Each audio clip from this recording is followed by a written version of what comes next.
Nobody saw this coming. Not the fans, not the cast, not even the producers who thought they'd scripted the biggest twist of the season. But what Amara just admitted has flipped the entire love and hip-hop universe on its head. In a jaw-dropping revelation that's now setting social media on fire, Amara La Negra confessed that her whirlwind romance with Safaree was never real. Not the flirty confessionals, not the cozy date nights, not even the viral kiss that fans argued about for weeks. All of it?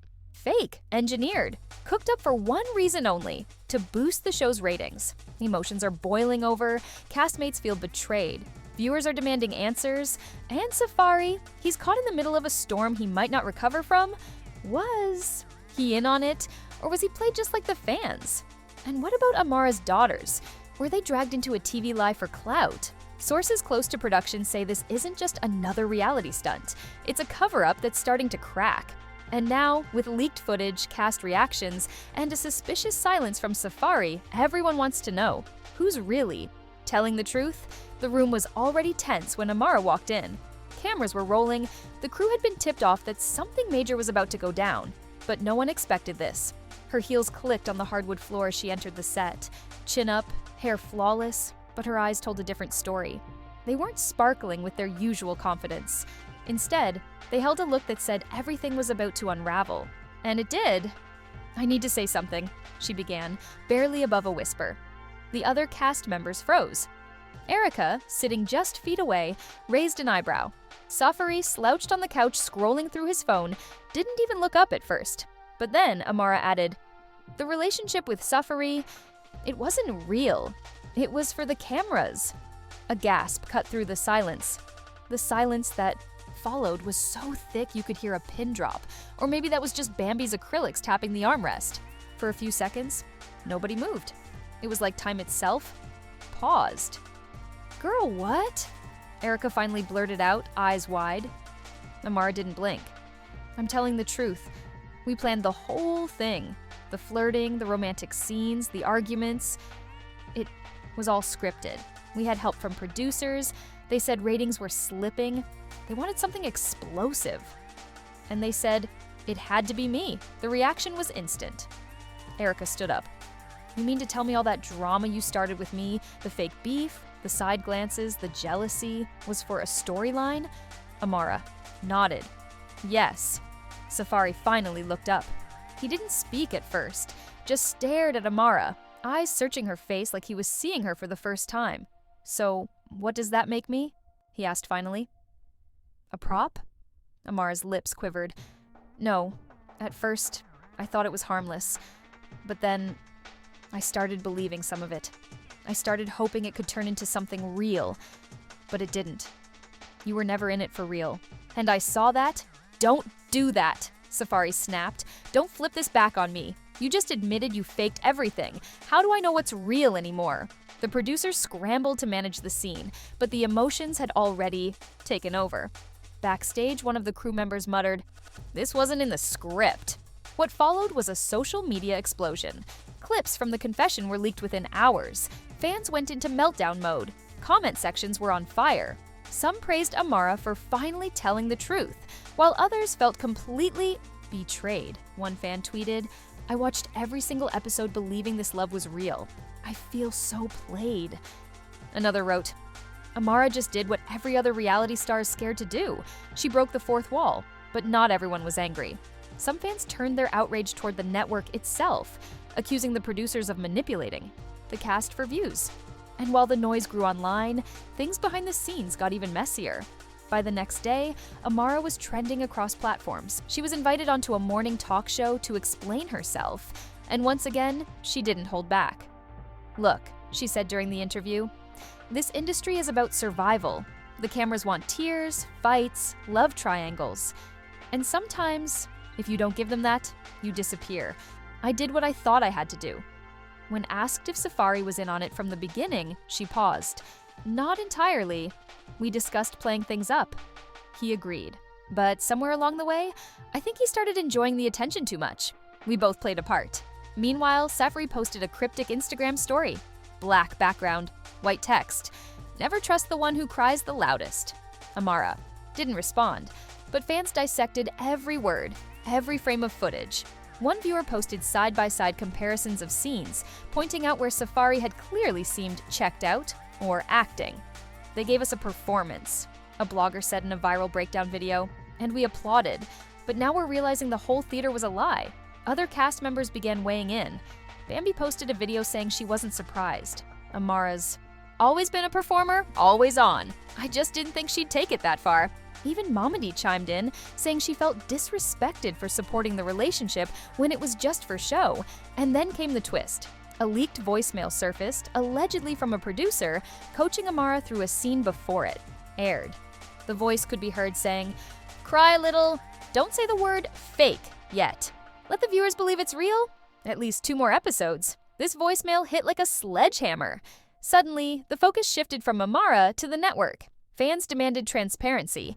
Hashtags like non-scripted love and non-realitygate started trending. Still, through it all, Amara remained firm. She didn't backtrack, didn't deny. She owned it, but the pressure was mounting. On set, during the next filming day, the atmosphere was ice cold. Safaree refused to speak to her. Producers tried to mediate, but no one wanted to be in the same frame anymore. "You humiliated me," Safaree told her quietly during a tense off-camera moment caught on a crew member's phone.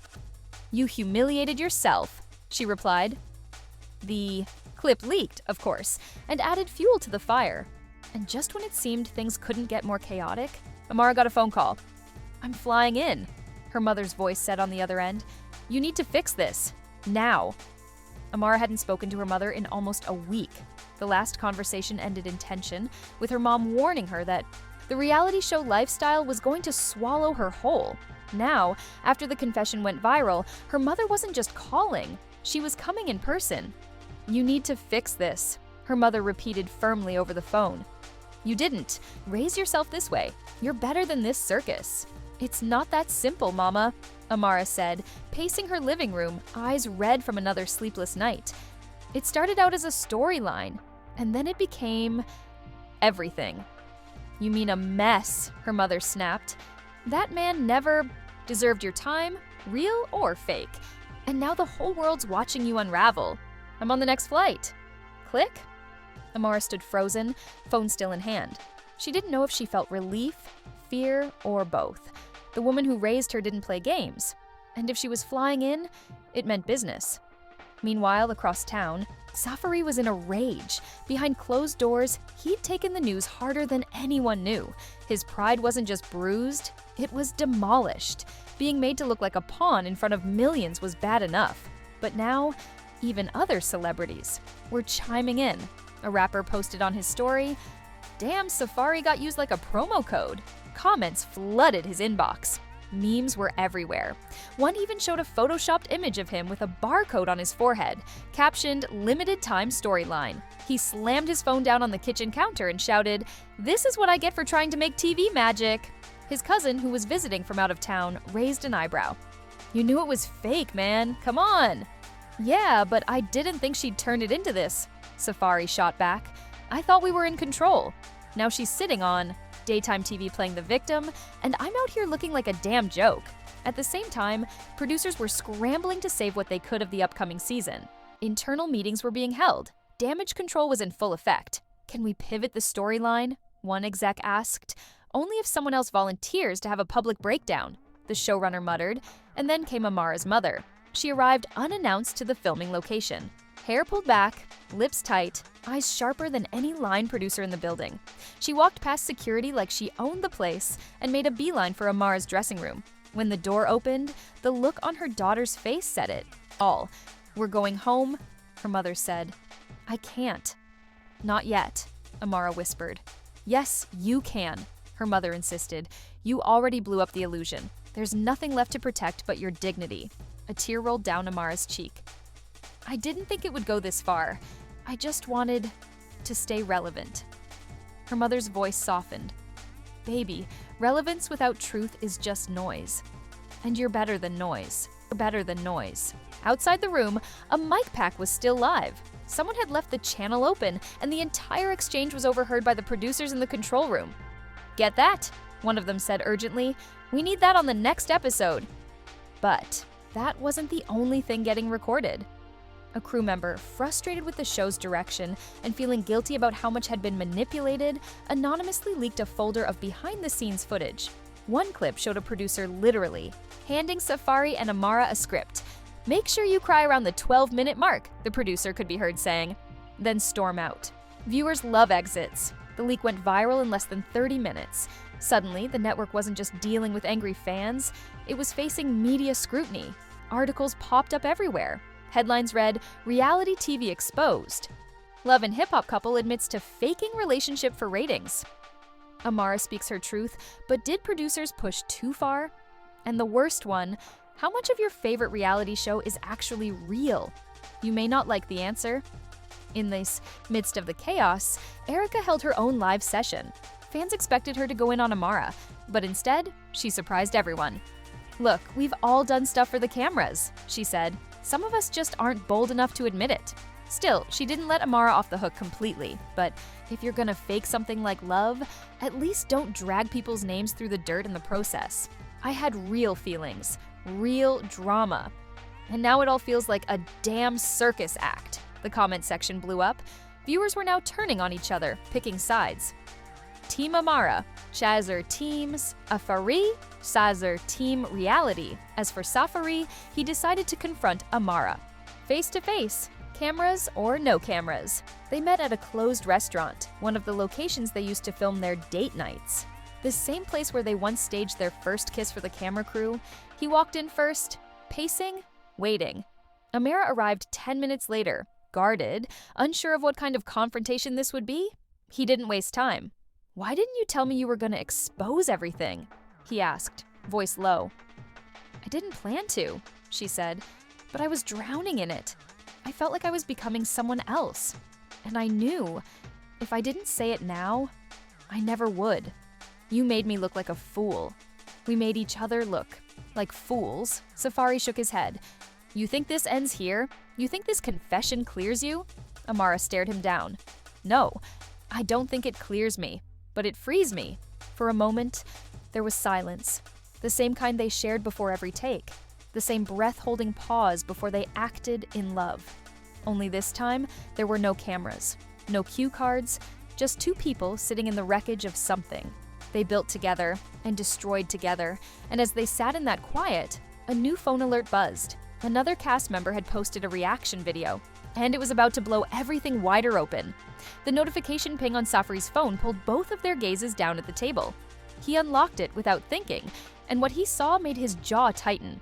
"Rashida just went live," he said, flatly. Amara's eyes widened.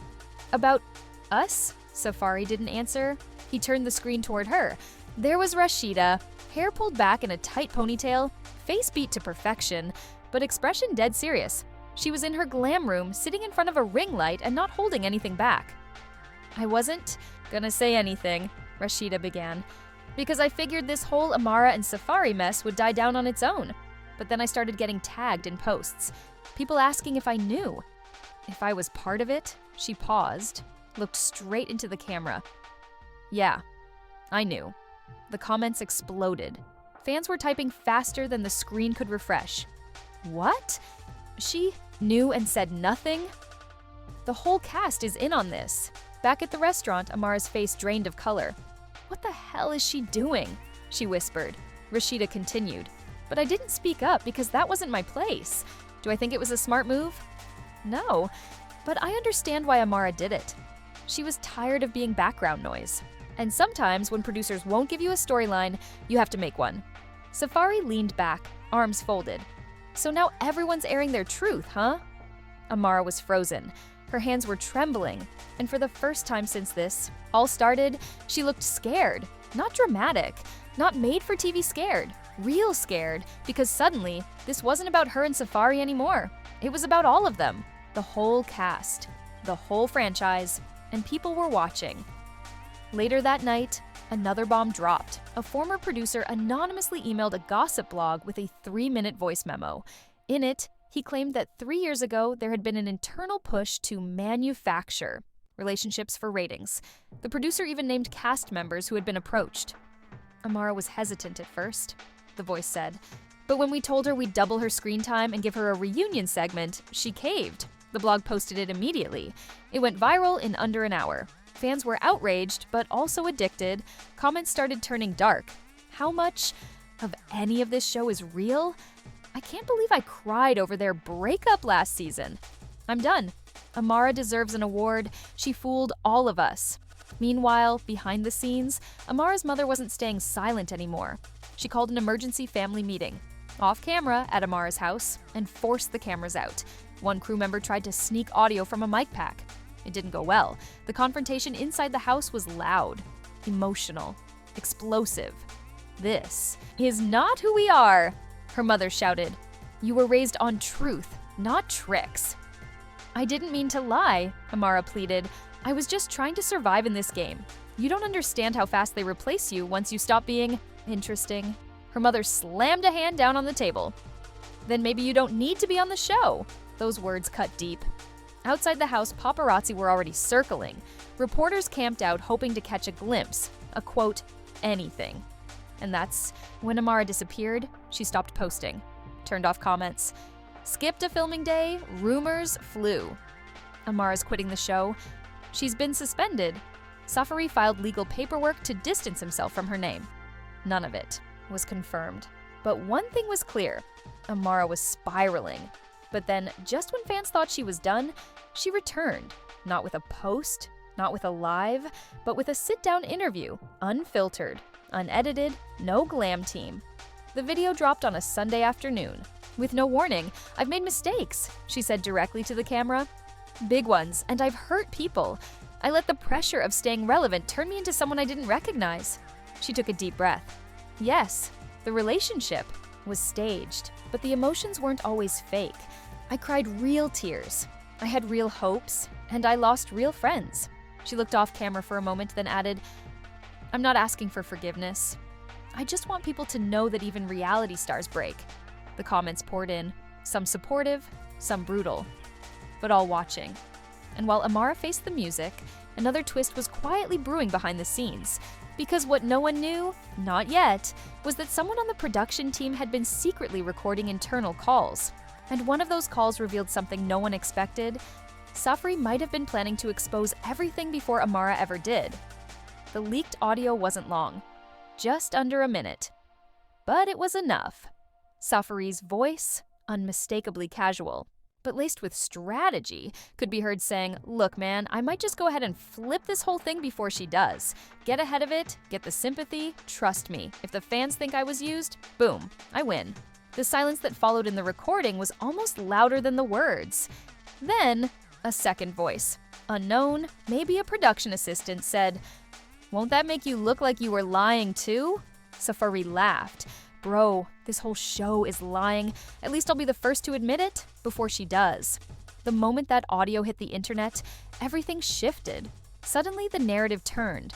Amara wasn't the only manipulator. She wasn't the only one chasing screen time and strategy. Now Safaree was exposed too, and this time, fans weren't choosing sides. They were coming for everyone. Amara's silence since her interview had been seen as humility, but now it looked like she'd been protecting more than just herself. Comments flooded in. So Safaree was gonna throw her under the bus first? Both of them were in on it. This ain't love and hip-hop, it's love and hustle. They faked everything, and now they're faking their damage control too. Safaree tried to clap back with a post of his own, writing, "Stop believing every edited clip y'all hear. Trust, I got receipts too." But the damage was done. Influencers, vloggers, even ex-cast members started jumping into the drama like sharks smelling blood. A former co-star posted a now-deleted tweet. "Amara and Safaree playing chess with y'all while the rest of us were playing checkers." The pressure built until the network couldn't stay quiet. In a rare move, the official account released a statement. "We are aware of recent concerns regarding cast behavior and the integrity of storylines. We take these matters seriously and are conducting an internal review." Translation: they were trying to avoid lawsuits. But lawsuits were already being whispered about. Sources claimed Safaree's team had started exploring legal options after the audio leak, suggesting that private calls were recorded without consent. Amara's reps responded with their own subtle threat. Amara has plenty of evidence to show who pushed the storyline and when. She has nothing to hide. It was a war of narratives, and then came the reunion taping. Amara arrived first. Black dress, no jewelry, no glam. Just eyeliner, tied hair, and a look of pure exhaustion. When Safaree walked in 10 minutes later, the energy in the room changed. He smirked at the cameras but avoided her eyes. The host tried to play peacemaker, opening with, "It's been a wild season, huh?" No one laughed. "Amara," the host continued, "you shocked a lot of people with your confession? Do you regret it?" She nodded slowly. "I regret hurting people, but I don't regret telling the truth." The host turned to Safaree. "How did that moment affect you?" Safaree leaned forward. "I felt betrayed. Not because she told the truth, but because she told her version of it first." A murmur swept through the audience. "Your version is different?" the host asked. "Hell yeah," Safaree replied. "We both played parts. But she made it seem like I was the only one pretending. When in reality, she knew the game better than me." Amara cut in, voice calm but sharp. "That's funny, because the leaked call says otherwise." He looked at her. "You really gonna act like you weren't gonna do the same thing?" She stared at him, then turned to the host. "The difference is, I did it first. And I told the whole truth." He was planning a storyline about our storyline.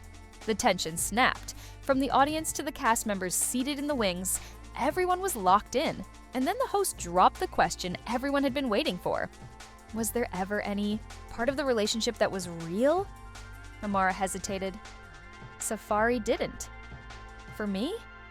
No. Amara looked at him, and for a second her expression cracked.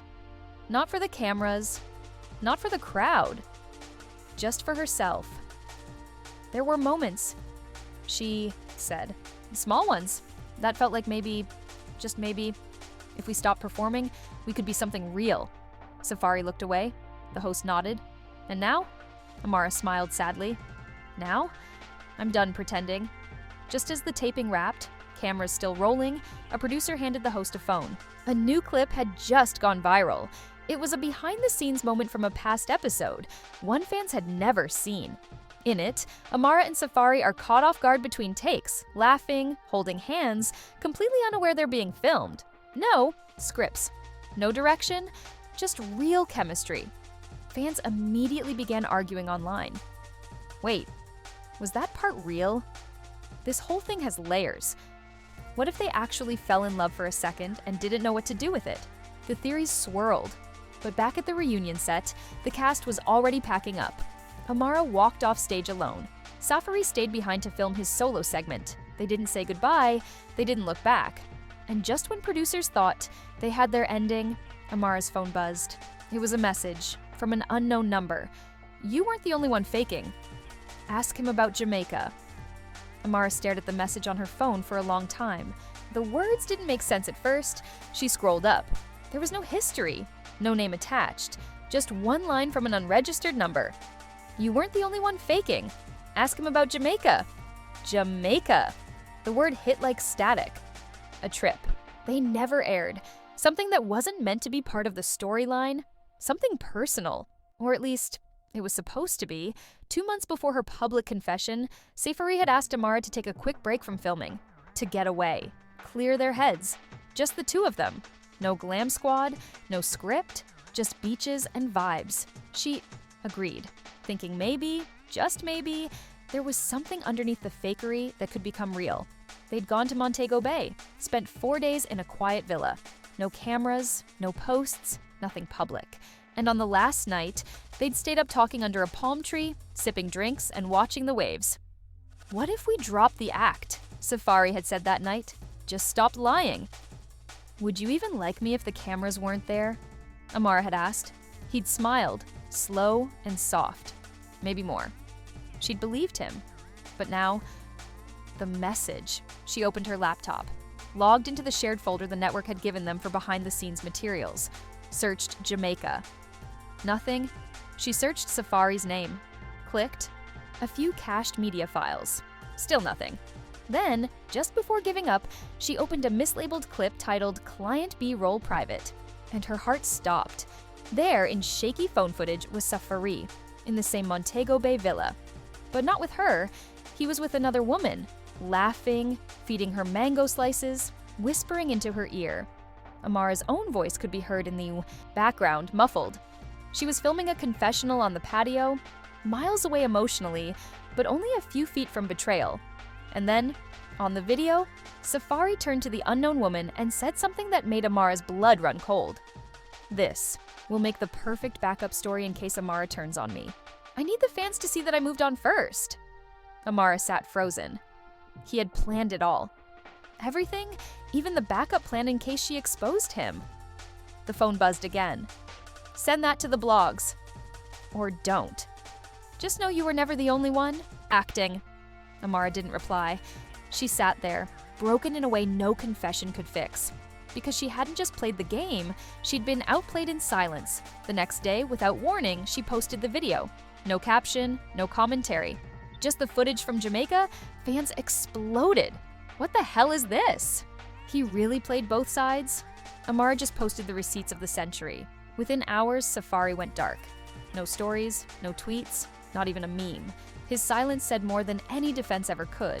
The network was forced to respond. Again, this time announcing a full-scale investigation into cast manipulation, off-camera behavior, and abuse of production ethics. Amara, meanwhile, booked a sit-down interview with a national news outlet. She didn't go to throw more dirt. She went to speak her piece. "This was never just about ratings," she said. "It was about identity, the pressure to stay relevant, the fear of being forgotten. And somewhere in all that chaos, I forgot who I was." When asked about Safaree, she didn't smear him. "He's part of a system that rewards lies more than truth. I was too. We both got caught up. The difference is I stopped running. And that was it. No dramatic reunion, no makeup scene. Just the sound of reality, real reality, finally settling in. But the aftermath didn't stop with the show. Other cast members started stepping forward. A rising singer posted a video titled, "Amara gave me courage. I faked my relationship." 2. Another confessed to staging a family feud for a season arc. The house of cards was crumbling.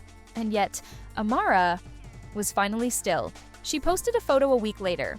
No filter, no glam, just a caption that read, "No more scripts, just me." Fans flooded the comments. "We forgive you. Thank you for being honest." This is what reality TV should have been from the start. As for Safaree, he resurfaced weeks later. Not with an apology, not even with denial. Just a single post, a black screen, white text. "Chess is a game of patience, and I'm still playing." Amara didn't respond. She didn't need to, because for once, the game was over. And this time, the silence felt real. And just like that, the curtain fell on one of the wildest reality TV storylines we've ever witnessed, only to reveal that the entire stage had been fake from the beginning. What started as a ratings boost spiraled into betrayal, heartbreak, and a complete collapse of trust between cast, fans, and the network itself. Amara's confession shocked the world, but what followed exposed something much deeper.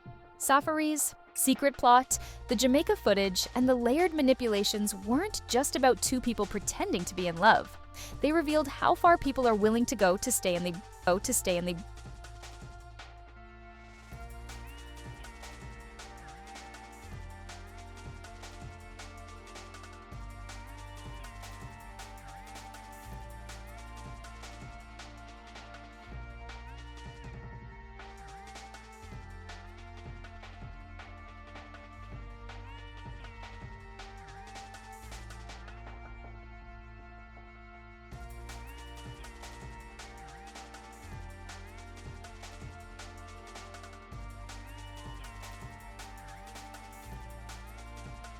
spotlight, and how quickly the line between reality and performance can blur when the cameras never stop rolling. But here's what no one can answer yet. Was there ever a moment, even just one, that was real? Did either of them ever truly care? Or were we all just watching two brilliant actors play a game none of us were invited to? And what happens now? Will the network clean house? Will more cast members come forward? Is this the end of reality TV as we know it? Or just the beginning of a new kind of chaos? We want to hear from you. Do you think Amara's confession was brave or calculated? Was Safaree really the villain, or just another player in a twisted game? Drop your thoughts in the comments. Who do you believe? What side are you on? And if you're just as shocked as we are, make sure to hit that like button, subscribe for more breakdowns just like this, and turn on your notifications. Because, trust us, in the world of reality TV, the drama never sleeps. Your next scandal might be just one episode away.